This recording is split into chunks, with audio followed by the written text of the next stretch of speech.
This is Dan Dix here reporting for Press for Truth with breaking news. The video clips that you just saw do indeed show the cops literally stopping parents from helping their kids. Not only did they have their long guns and their tasers out, ready to stop parents from saving their own children, it looks like the cops have one parent pinned to the ground.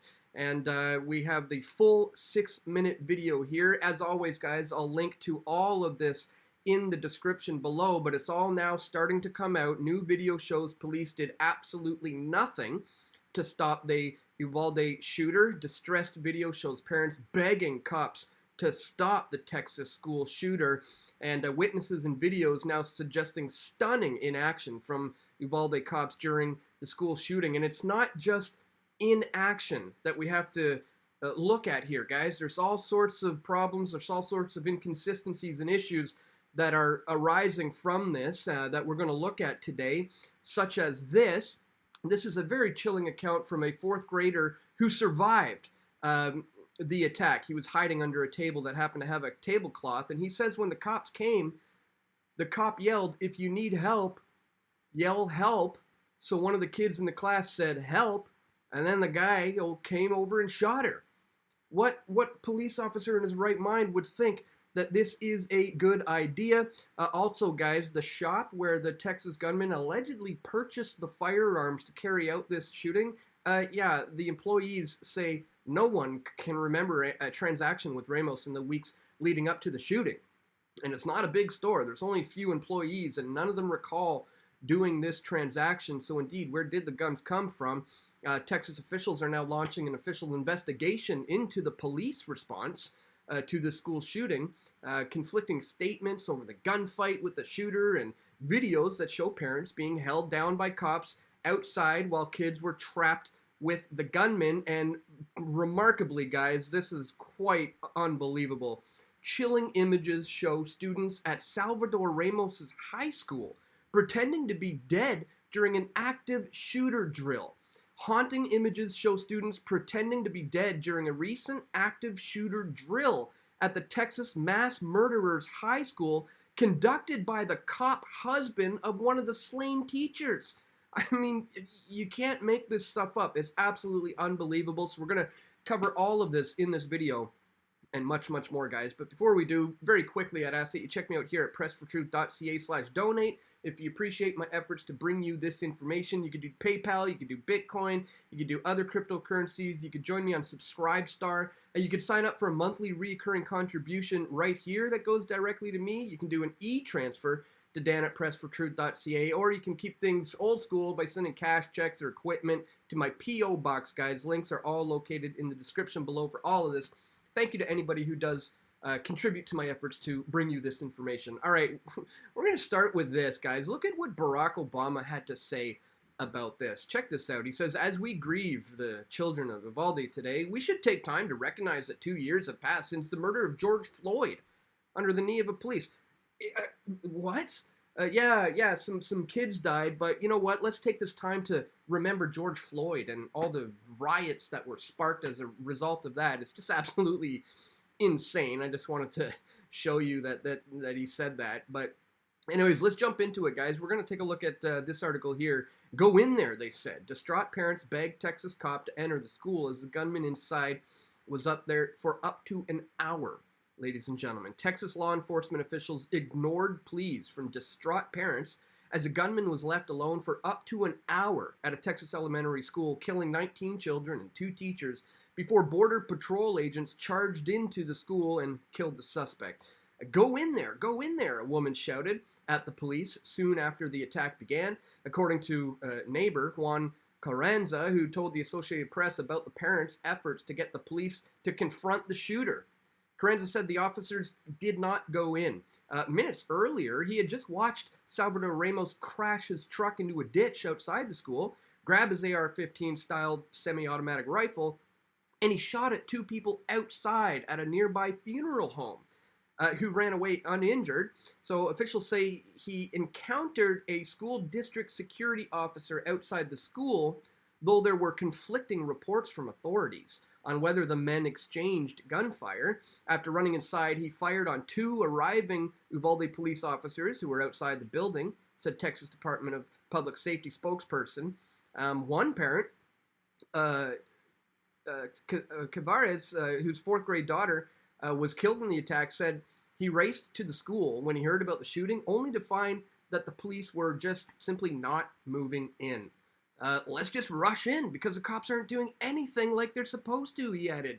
You know, more could have been done. There were 5 or 6 fathers hearing the gunshots, and the police officers are just telling them to move back. We didn't care about us. We wanted them to storm the building. We were saying, let's go, because that's how worried we were. We wanted to get our babies out. Oh, it's just so insane and horrific that they would be holding these parents back. And look, I get it. I mean, if you're a police officer sitting there dealing with a distraught parent, yeah, allowing them to run into the building could result in them losing their lives. But if you don't have one of your men on it, then who are you to stop anybody from going in there? I mean, if you know you guys got your guys on it and they're on top of it, then yeah, stop the parents. But if the guy's actively in there and nobody has attempted to enter the building, what the heck are you doing holding parents back? It's beyond questionable, guys. Just absolutely insane. The video makes so much more sense now. This is the tweet that's going viral. That said, it now appears as if several cops have entered the school to save their own children while the shooting was unfolding and the parents were being held back. It's not super explicit, but this does sound like Texas DPS spokesman Lieutenant Olivares here confirming that cops entered the school to save their own children during the shooting while police were outside holding the parents back. Here's that segment of that interview. Check it out. We've also heard word that Border Patrol agent was struck with gunfire, a few officers shot. We've heard that some law enforcement officers actually went into school to get their kids out. Can you talk about that? Right, so we do know, Vanessa, right now that there was some police officers, families trying to get their children out of the school because it was an active shooter situation right now. It's a terrible situation right now. So he just confirmed that a couple of the cops did rush in there to try to save their own children, while the other police officers were just holding back the parents from going in and saving their own babies. Just absolutely crazy. And what's up with this cop? You know, if you're if you think it's a good idea to sit there outside of the room and say, hey, if you guys need help, just yell help. And then one kid says help, and then the shooter now realizes that this kid is alive and he goes over there and shoots the kid. I mean, you're either incredibly stupid or you want to just make sure that everybody in there has been snuffed out before you go in and take the guy out. I mean, it just makes absolutely no sense. And this is why I think these police are now being investigated. Hopefully not by the Texas police investigating their own.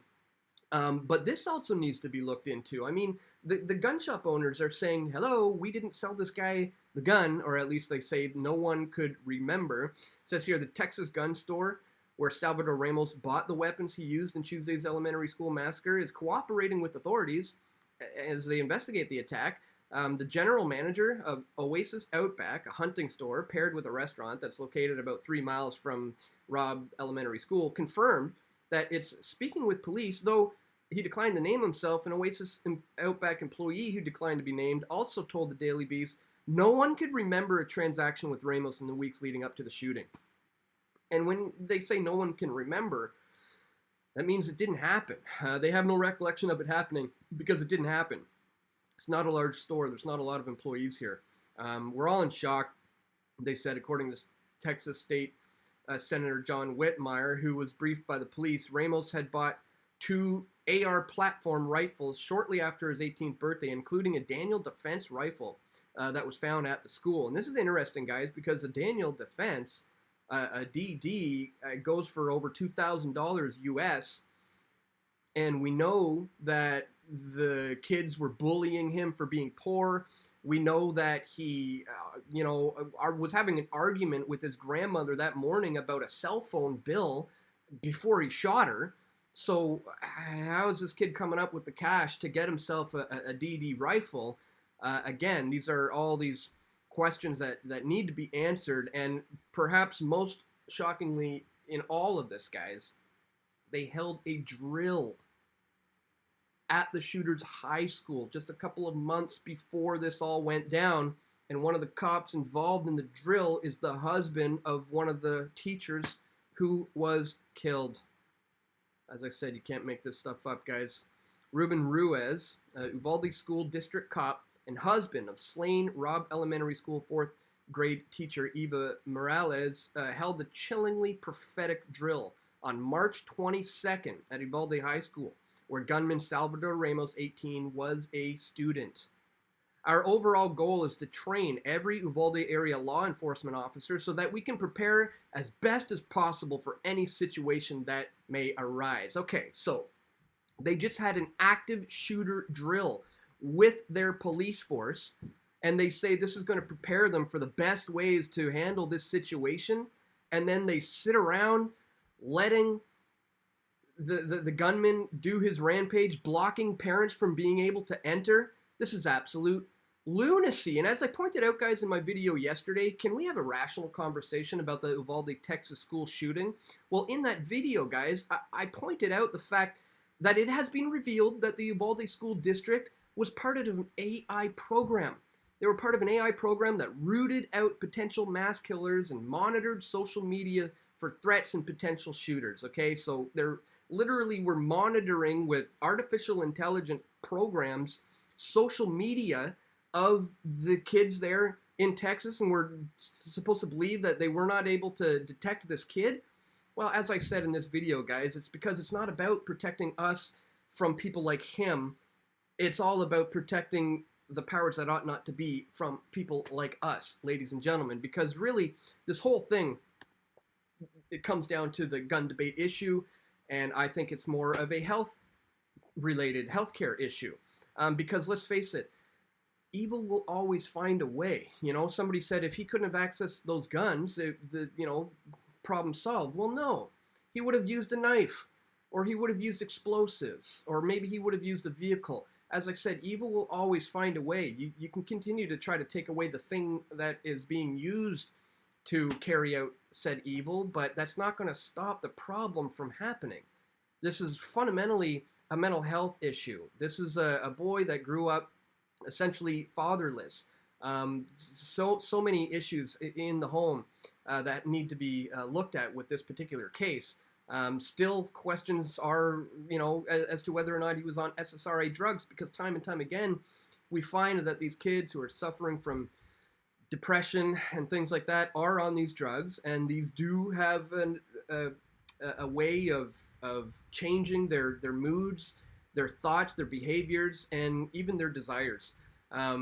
So these are all the things that we have to continue to look into, guys, but I just had to bring this to your attention. I mean, this is just unbelievable. The 16-year veteran posted photos on Facebook showing him and a few other fellow officers posing as active shooters. He's also seen addressing students about how to react to such emergencies, and it begs the question, was Salvador Ramos in attendance during the drill? Was he learning about all these kind of things, what to look out for, what the cops are going to do when they're in there? I mean, here they are showing how they deal with an active shooter, what it's potentially like to be dealing with a shooter in a classroom, playing out all these scenarios in the actual shooter's high school. Just unbelievable, guys. Again, I'm going to include links to everything in the description below so you can check all of this out for yourself. But I mean, when you look at the fact that they had a drill, you look at the fact that nobody seems to know where these guns came from. You got these weird cops getting kids to speak up while the shooter is in there. And now it's all coming out that they were clearly stopping parents from being to go in there. It begs the question, is this another case of a my hop or lie hop type of scenario where did they either make it happen on purpose or did they let this happen on purpose? Again, because of the big gun debate, and that's what the big question here is today, guys. So let me know what your thoughts are in the comment section below. I mean, do you think some of these inconsistencies would point to a false flag type scenario, or is this just a crazy kid who just miraculously slipped beyond the scope of these police officers who are actively practicing drills, apparently actively monitoring online social activity? It just doesn't make sense, guys. They're going to conduct an investigation, but I don't have a whole heck of a lot of hope in that, especially when it's often the police investigating themselves. But anyways, just something I wanted to bring to your attention today, guys. Once again, if you do appreciate my efforts to bring you this info, don't forget to check me out right here at pressfortruth.ca/donate. Again, links are located in the description below, as well as all the links to all the sources of everything that I've spoken about in this video today, guys. So check that out in the links in the description below. And that's all for today, guys. Once again, please click that thumbs up button, share this video with your friends and family who you think need to see this the most, and stay tuned. We're going to have more video reports coming soon. This is Dan Dix reporting for Press for Truth. We all want truth.